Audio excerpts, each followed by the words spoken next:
અરે, એક એવા વિશાળ મેગા ઇવેન્ટની કલ્પના કરીએ જ્યાં કોઈને પણ ₹1નો પગાર નથી મળતો. એટલે કે સાવ મફત સેવા. હા, બિલકુલ. અને જ્યાં હજારો લોકોના ભોજન માટેનો એક એક દાણો અને મીઠાની એક એક ચપટી પણ લોકો દ્વારા દાનમાં આવે છે. ઓહો, ખરેખર. અને એટલું જ નહીં, જ્યાં એક તરફ લગ્નના મંત્રોચ્ચાર ચાલી રહ્યા છે તો બરાબર એની જ બાજુમાં લોકો રક્તદાન કરી રહ્યા છે. શું વાત છે! આ બે વસ્તુઓ એકસાથે? હા ને. આજે આપણા આ ગહન વિશ્લેષણમાં આપણી પાસે એક એવી આમંત્રણ પત્રિકા અને કેટલાક દસ્તાવેજો છે જેને માત્ર એક લગ્નનો પત્ર કહેવો એ તો બહુ મોટી ભૂલ ગણાશે. સાચી વાત છે. મેં પણ એ જોયા છે. આ દસ્તાવેજો ખરેખર એક આખા શહેરને એક દિવસ માટે ઊભું કરવા સમાન છે. આજના આ ડીપ ડાઈવમાં આપણે આ જ આખી સિસ્ટમને ડીકોડ કરવાના છીએ. બિલકુલ. આપણી પાસે જે પ્રાથમિક સ્ત્રોતો છે ને તેમાં દક્ષિણ ગુજરાતના એક સમૂહ લગ્નની આમંત્રણ પત્રિકાઓ, દાતાઓની યાદી, ભેટ સામગ્રીનું લિસ્ટ અને એક અત્યંત વિસ્તૃત અહેવાલ સામેલ છે. અને આ સ્ત્રોતો ખરેખર કોઈ પણ આધુનિક મેનેજમેન્ટ સ્કૂલ માટે કેસ સ્ટડી બની શકે છે. તમે જુઓ, આ દસ્તાવેજો સુરત જિલ્લાના પલસાણા તાલુકાના ડાંભા ગામના છે. હા, જેને ખરભાસી પણ કહેવાય છે, રાઈટ? હા, ખરબાસી. ત્યાં 26મી એપ્રિલ 2026ના રોજ આયોજિત 35મા સમૂહ લગ્ન મહોત્સવના આ દસ્તાવેજો છે. 35મો મહોત્સવ? મતલબ બહુ જૂની પરંપરા છે. એક્ઝેક્ટલી. અને આ આયોજન શ્રી અખિલ ભારત ધીવર સમાજ દ્વારા કરવામાં આવ્યું છે અને તેનું સંચાલન શ્રી ચલથાણ સંગઠિત ધીવર સમાજ કરી રહ્યો છે. એટલે સાચું કહું તો આ દસ્તાવેજોને વાંચ્યા પછી મારો દૃષ્ટિકોણ સંપૂર્ણપણે બદલાઈ ગયો છે. કઈ રીતે? સામાન્ય રીતે લોકો સમૂહ લગ્નને એક એવી વ્યવસ્થા તરીકે જુએ છે કે ભાઈ આ તો માત્ર આર્થિક રીતે નબળા વર્ગ માટે એક સસ્તો વિકલ્પ છે. હા, સમાજમાં એવી માન્યતા તો છે જ. પણ આ સ્ત્રોતોનું ઝીણવટભર્યું અવલોકન કરતા સમજાય છે કે આ કોઈ સસ્તો વિકલ્પ નથી. આ તો એક અત્યંત વિશાળ સામાજિક વ્યવસ્થાપન. એટલે કે સોશિયલ એન્જિનિયરિંગ. હા, સોશિયલ એન્જિનિયરિંગ અને સમુદાયના આર્થિક સામાજિક સહકારનું માસ્ટર ક્લાસ છે. બિલકુલ સાચી વાત છે. આપણે આ પ્રસંગને માત્ર એક ધાર્મિક વિધિના ચશ્માથી નથી જોવાનો, પણ એક મેગા ઇવેન્ટ મેનેજમેન્ટ અને સસ્ટેનેબલ કમ્યુનિટી બિલ્ડિંગના દૃષ્ટિકોણથી સમજવાનો છે. આ જ તો ખરી વાત છે. હું પણ એ જ કહેતી હતી. જ્યારે હજારો લોકો કોઈ એક જ હેતુ માટે ભેગા થાય છે ને, ત્યારે તે માત્ર પરિવારોનું મિલન નથી રહેતું. તે આખા સમાજની એક સામૂહિક ચેતના અને વ્યવસ્થાપન શક્તિનું પ્રદર્શન બની જાય છે. અને આ દસ્તાવેજોમાં એ શક્તિ ડગલે ને પગલે દેખાય છે. તો ચાલો સૌથી પહેલા આ આખા કાર્યક્રમના માળખા અને એના લોજિસ્ટિક્સ પર જરા ધ્યાન કેન્દ્રિત કરીએ. હા, એ બહુ રસપ્રદ છે. કારણ કે અહીં જે સ્કેલ એટલે કે જે વ્યાપ છે ને તે કોઈપણ વ્યક્તિના મગજને ચકરાવે ચડાવી દે તેવો છે. સાચી વાત. હા, આપણી પાસે 7 યુગલોની જે યાદી છે તેમાં પરિવારોના સરનામા જુઓ જરા. કોઈ બારડોલીથી આવે છે, કોઈ બિલીમોરાથી. હા, તો કોઈ સુરત, નવસારી, પલસાણા અને વલસાડથી. આ ઉપરાંત લાજપોર, દેગામ, કરાળા અને વેસમા જેવા ગામોના નામ પણ આ લિસ્ટમાં છે. એટલે કે દક્ષિણ ગુજરાતના અલગ અલગ ભૌગોલિક વિસ્તારોમાંથી લોકો આવે છે. બરાબર. હજારો લોકો એક જ દિવસે એક જ નાનકડા ગામમાં ભેગા થવાના છે. અને આ કોઈ સામાન્ય લોજિસ્ટિકલ પડકાર નથી. અલગ અલગ વિસ્તારોમાંથી આવતા લોકોની ટ્રાન્સપોર્ટેશન વ્યવસ્થા, પાર્કિંગની વ્યવસ્થા. હા, તેમના વાહનોનું પાર્કિંગ અને તે તમામને એક જ સમયે એક ચોક્કસ જગ્યાએ ભેગા કરવા એ મોટા મોટા ઇવેન્ટ મેનેજરો માટે પણ માથાનો દુખાવો બની શકે છે. અરે, માથાનો દુખાવો શું, પરસેવો છોડાવી દે. અને મારું આશ્ચર્ય તો ત્યાં વધે છે જ્યારે હું આ કાર્યક્રમનું સમયપત્રક જોઉં છું. સમયપત્રક તો એકદમ ટાઈટ છે. એકદમ. સવારે 7 વાગે વરપક્ષ અને કન્યાપક્ષનું આગમન થાય છે. અને આ આગમન પણ કોઈ એક જ જગ્યાએ નથી થતું. બે અલગ લોકેશન છે. હા, વરપક્ષ માટે રામજી મંદિર મેઇન રોડ નક્કી કરવામાં આવ્યો છે, જ્યારે કન્યાપક્ષનું આગમન રાજપૂત ફળિયું ખાતે થાય છે. એટલે કે બે અલગ અલગ સ્ટાર્ટિંગ પોઈન્ટ. હા, અને ત્યાર પછીનું ટાઈમ ટેબલ જુઓ. સવારે 8 વાગે ઉદ્ઘાટન, 9 વાગે વરયાત્રા, 9:30 ગણેશ પૂજન અને 10:30 બરાબર લગ્નવિધિ શરૂ. એક્ઝેક્ટલી. અને 11 વાગે પ્રીતિભોજન અને સાંજે 4:15 વિદાય. આ સમયપત્રક ઘણું ચુસ્ત છે. 1 મિનિટની પણ ચૂક આખી સિસ્ટમને પાટા પરથી ઉતારી શકે છે. અને મારો પ્રશ્ન એ જ છે. સામાન્ય રીતે આપણા સમાજમાં લગ્નોમાં જાન મોડી પડવી, મુહૂર્ત સચવાય નહીં, એ બધું તો જાણે એક રિવાજ જેવું બની ગયું છે.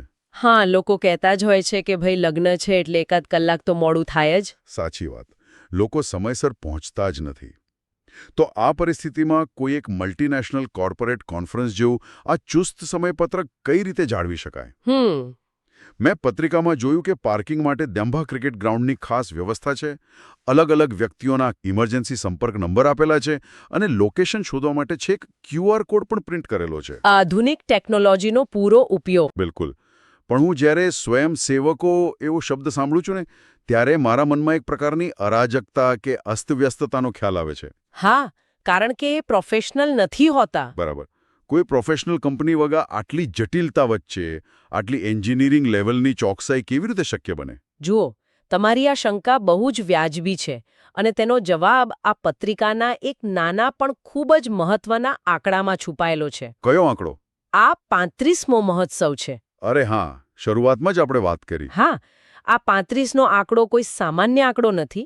આનો સીધો અર્થ એ થાય છે કે આ આયોજકો પાસે સળંગ 34 વર્ષનો જમીની અનુભવ છે. ઓહો, 34 વર્ષ? હા, આને આપણે ઇન્સ્ટિટ્યુશનલ મેમરી કહી શકીએ. 34 વર્ષથી તેમણે દર વખતે નવી ભૂલો કરી હશે, ટ્રાફિક જામનો સામનો કર્યો હશે. ભોજન ખૂટી પડવાના કે બગડી જવાના પ્રશ્નો પણ જોયા હશે. બિલકુલ. અને દર વર્ષે તેમણે તેમાંથી શીખીને આ સિસ્ટમને રિફાઇન કરી છે. એટલે કે આ કોઈ એક રાતમાં તૈયાર થયેલો પ્લાન નથી, હા, પણ 3 દાયકાનું ડિબગિંગ છે. ચોક્કસ. તેઓ હવે સમયપત્રક અને ભીડ વ્યવસ્થાપનનું વિજ્ઞાન બરાબર સમજી ગયા છે. અને બીજી સૌથી મોટી વાત, આ એક વિકેન્દ્રિત એટલે કે ડિસેન્ટ્રલાઇઝ્ડ સિસ્ટમ છે.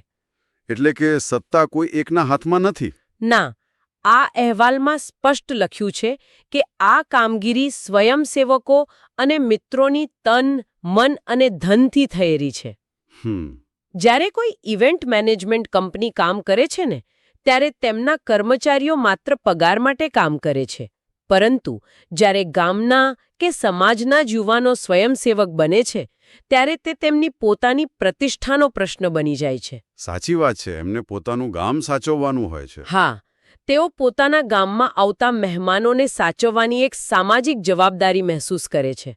આ એક ઓર્ગેનિક અને પોતાની જાતે જ ચાલતી મ્યુનિસિપલ સિસ્ટમ જેવું છે, જ્યાં દરેક વ્યક્તિને પોતાનો રોલ બરાબર ખબર છે.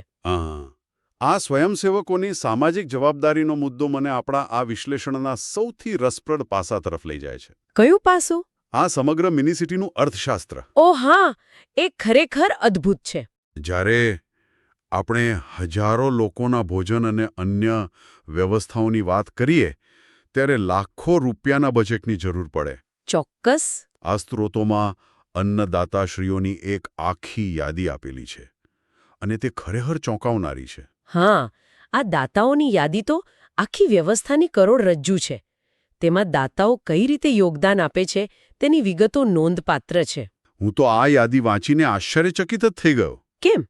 શું હતું એમાં? જુઓ, કોઈ એક જ ધનાઢ્ય વ્યક્તિ આગળ આવીને લાખો રૂપિયાનો ચેક આપી દે અને આખો ખર્ચ ઉપાડી લે એવું અહીં જરાય નથી.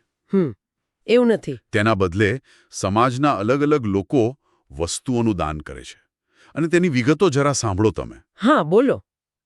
બાજીપુરાના વિનોદભાઈ મગનભાઈ ધીમર 300 કિલો તુલસી ગોલ્ડ ચોખા આપે છે. 300 કિલો ચોખા? અને બ્રાન્ડ પણ લખી છે? હા. લાડવીના કલ્પેશભાઈ પ્રજાપતિ 50 કિલો ખમણનું દાન આપે છે. 50 કિલો ખમણ? વાહ. નવસારીના જયંતિભાઈ કેવટ 15 ડબ્બા ગુલાબસિંગ તેલ આપે છે. મઢી સુરાલી ધીમર સમાજ તરફથી 100 કિલો તુવેર દાળ આવે છે. અને સૌથી રસપ્રદ, ચલથાણના વિજયભાઈ ભરવાડ 50 કિલો ટાટા મીઠું આપે છે, જેમાં 25 કિલો આખું મીઠું અને 25 કિલો દળેલું મીઠું છે. આટલી હદની ચોકસાઈ. આ ખરેખર વ્યવસ્થાપનની ચરમસીમા છે. 25 કિલો આખું મીઠું અને 25 કિલો દળેલું મીઠું. આ દર્શાવે છે કે આયોજકો રસોડાની માઇક્રો લેવલની જરૂરિયાતોથી કેટલા વાકેફ છે. બિલકુલ. અને દાતાઓ પણ માત્ર પૈસા ફેંકીને છૂટી નથી જતા. તેઓ આ ચોક્કસ જરૂરિયાતોને સમજીને પૂરી કરે છે. પણ અહીં મને એક બહુ મોટો સવાલ થાય છે. શું? આજના જમાનામાં જ્યાં યુપીઆઈ અને ડિજિટલ પેમેન્ટ એટલા સામાન્ય છે, લોકો સીધો ચેક, રોકડ રકમ કે ઓનલાઈન ટ્રાન્સફર કરી દેતા હોય છે. હા, એ બહુ ઇઝી છે. તો પછી 50 કિલો ખમણ, 15 ડબ્બા તેલ કે મીઠાની થેલીઓ જાતે જ જઈને ખરીદવી અને પછી તેને કાર્યક્રમના સ્થળે પહોંચાડવી. ટ્રાન્સપોર્ટનો ખર્ચ પણ થાય. હા, તો આ બધી જટિલતા શા માટે? શું માત્ર એક ફંડ ઊભું કરીને એ જ પૈસાથી બજારમાંથી આ બધું એક સાથે ખરીદી લેવું વધારે સરળ નહોત? એટલે ઉપર છેલ્લી રીતે જોઈએ તો રોકડ રકમ ભેગી કરવી વધુ સરળ લાગે છે. હા ને? તમે ચેક લખી આપો અને તમારું કામ પૂરું. પરંતુ આની પાછળ એક બહુ જ ઊંડું મનોવિજ્ઞાન કામ કરી રહ્યું છે. કેવું મનોવિજ્ઞાન? જુઓ, જ્યારે કોઈ વ્યક્તિ રોકડ રકમ આપે છે ને, ત્યારે તે માત્ર એક આર્થિક વ્યવહાર બની રહે છે. પરંતુ જ્યારે કોઈ દાતા 300 કિલો ચોખા લઈને આવે છે, ત્યારે તે એક વ્યક્તિગત અને ભાવનાત્મક જોડાણ ઊભું કરે છે. જેને અંગ્રેજીમાં સ્કિન ઇન ધ ગેમ કહેવાય છે. એક્ઝેક્ટલી.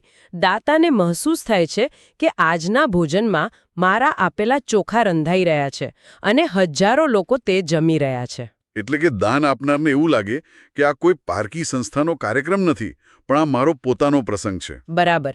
આ સીધી વસ્તુઓનું દાન આખા કાર્યક્રમનું વિકેન્દ્રીકરણ કરી નાખે છે. કોઈ એક જ વ્યક્તિનો અહંકાર કે વર્ચસ્વ ઊભું થતું જ નથી. સાચી વાત. બધા જ લોકો, કોઈ તેલ આપીને તો કોઈ દાળ આપીને, સમાન રીતે ભાગીદાર બને છે. આ એક એવું મોડેલ છે જે સમાજની માલિકીની ભાવના કેળવે છે. આ કન્સેપ્ટ બહુ જ પાવરફુલ છે.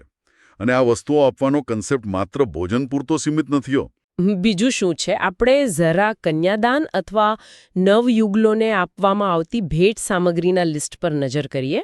આપણી પાસે પૂરી 34 જેટલી ભેટ સામગ્રીઓનું એક લાંબુ લિસ્ટ છે. હા. આ લિસ્ટ જોતા એવું લાગે છે કે જાણે એક આખું નવું ઘર ઊભું કરવામાં આવી રહ્યું છે. ખરેખર આ લિસ્ટમાં સ્ટીલના મોટા ડબ્બા, ડિનર સેટ, મિક્સર મશીન, મસાલાનો ડબ્બો, 5 લીટરનું કુકર, સાડીઓ, એલાર્મ ઘડિયાળ અને દિવાલ ઘડિયાળથી લઈને 3 બર્નરવાળો ગેસનો ચૂલો સામેલ છે. ઓહો, પૂરું રસોડું જ આપી દીધું. હા.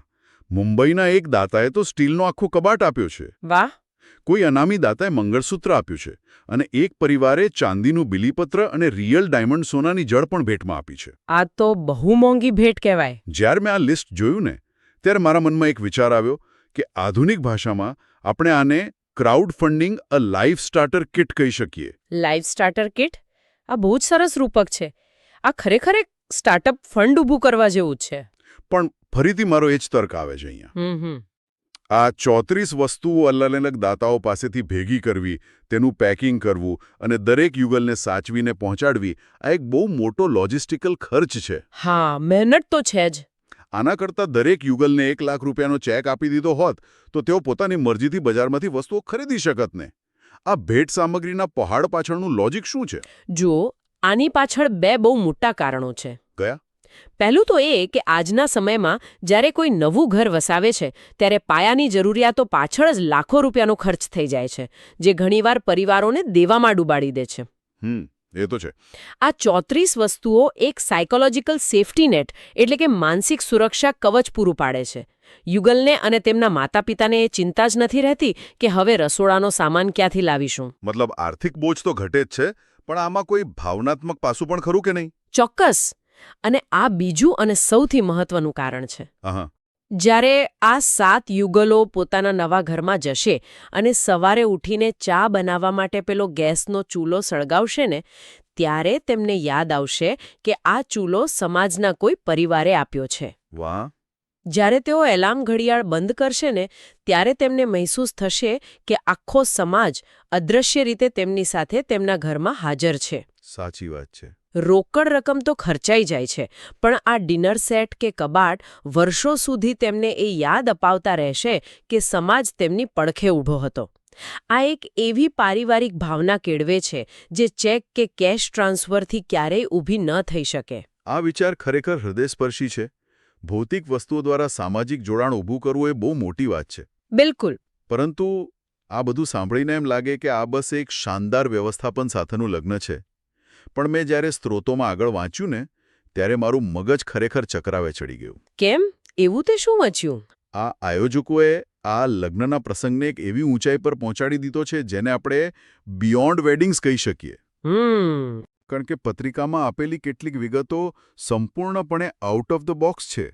જી, આ આયોજન માત્ર 7 યુગલોના લગ્ન પૂરતું સીમિત નથી રહ્યું, તેમાં બીજા અનેક સામાજિક આયામો ઉમેરાયા છે. હા, સૌથી પહેલાં તો મને એ વાંચીને આશ્ચર્ય થયું કે સવારે 10 વાગ્યાથી બપોરે 2 વાગ્યા સુધી, હમ એટલે કે બરાબર એ જ સમયે જ્યારે લગ્નવિધિ ચાલી રહી હશે, ત્યારે શુશ્રુષા બ્લડ સેન્ટર નવસારીના સહયોગથી એક રક્તદાન કેમ્પનું આયોજન થયું છે. આ બહુ જ મોટી વાત છે. પત્રિકામાં બહુ જ સ્પષ્ટ મેસેજ લખ્યો છે કે રક્તદાન મહાદાન. તેમાં એ પણ લખ્યું છે કે 18થી 60 વર્ષના સ્વસ્થ ભાઈઓ બહેનો ભાગ લઈ શકે છે અને રક્તદાન કરવાથી કોઈ આડઅસર થતી નથી. હા, લોકોમાં જાગૃતિ લાવવા માટે. હવે જરા કલ્પના કરો તમે. એક બાજુ મંડપમાં મંત્રોચ્ચાર થઈ રહ્યા છે, મહેમાનો તૈયાર થઈને ફોટા પડાવી રહ્યા છે, શરણાઈઓ વાગી રહી છે અને બીજી બાજુ લોકો લાઇનમાં ઊભા રહીને લોહી આપી રહ્યા છે. હા, દ્રશ્ય જ એકદમ અલગ છે. આ બે તદ્દન અલગ લાગતી દુનિયાનું મિલન કેવી રીતે? લગ્નના ઉત્સવમાં આ મેડિકલ કેમ્પનો વિચાર એકદમ બેમેળ નથી લાગતો? જુઓ, પ્રથમ નજરે આ બિલકુલ બેમેળ જ લાગે. લગ્ન અને રક્તદાન વચ્ચે કોઈ સીધો સંબંધ તો છે નહીં. હા, પરંતુ આ જ દર્શાવે છે કે સમાજના આગેવાનો કેટલા પ્રેક્ટિકલ અને ભવિષ્યલક્ષી છે. આની પાછળ કેપ્ટિવ ઓડિયન્સની થિયરી કામ કરે છે. Captive audience. જરા આને સરળ ભાષામાં સમજાવી શકશો આપણા સાંભળનારાઓ માટે? ચોક્કસ.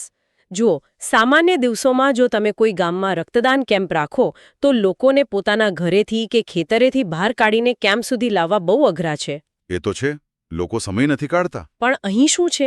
હજારો લોકો, જેમાં મોટી સંખ્યામાં સ્વસ્થ યુવાનો છે, તેઓ પહેલેથી જ એક જ સ્થળે હાજર છે. હા, બરાબર. અને સૌથી મોટી વાત, લગ્ન જેવા પ્રસંગને કારણે લોકો માનસિક રીતે બહુ ખુશ છે, ઉત્સવના મૂડમાં છે અને તેમનામાં સામાજિક જોડાણની ભાવના ઉચ્ચ સ્તરે છે.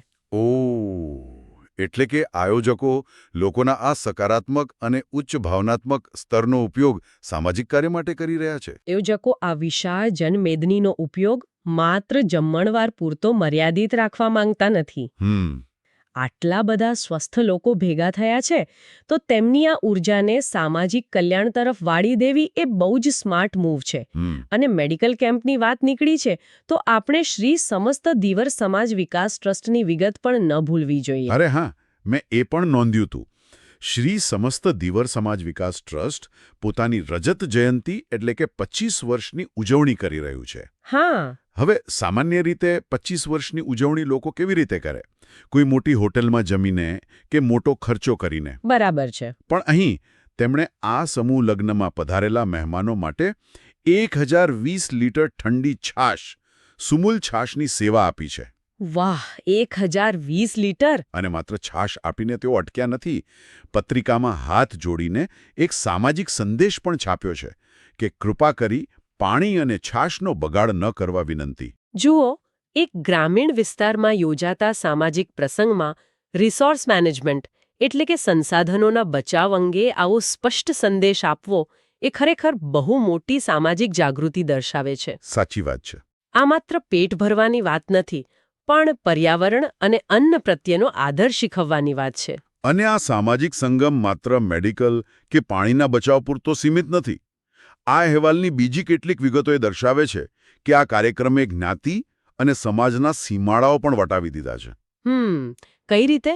અહેવાલ મુજબ આ કાર્યક્રમમાં માત્ર ધીવર સમાજ જ નહીં, પરંતુ સમગ્ર રાજપૂત સમાજ અને આહિર સમાજનો પણ બહુ મોટો સહકાર મળ્યો છે. ઓહો, એટલે આંતર સમુદાય સહકાર. હા, અને શિક્ષણના ક્ષેત્રમાં પણ મોટું કામ થયું છે.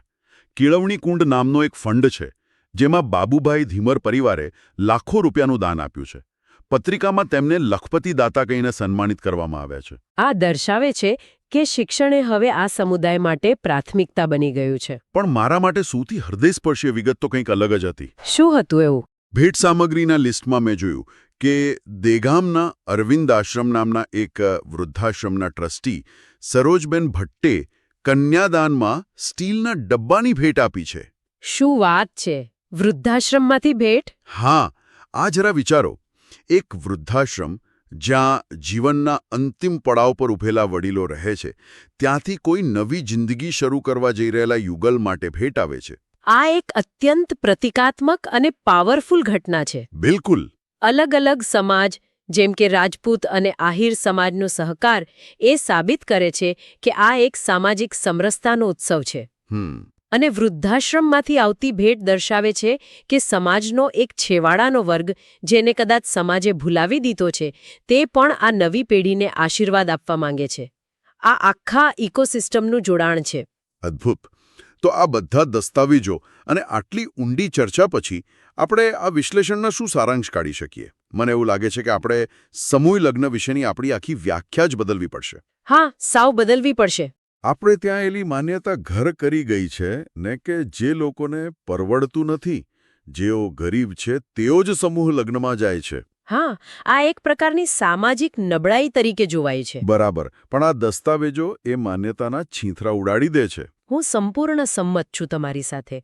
આ વિશ્લેષણ સ્પષ્ટ કરે છે કે આ એક અત્યંત ભવ્ય અને ગૌરવપૂર્ણ વ્યવસ્થા છે. હા. અહીં કોઈ એક વ્યક્તિનું વર્ચસ્વ નથી અને કોઈ હીનતાની ભાવના નથી.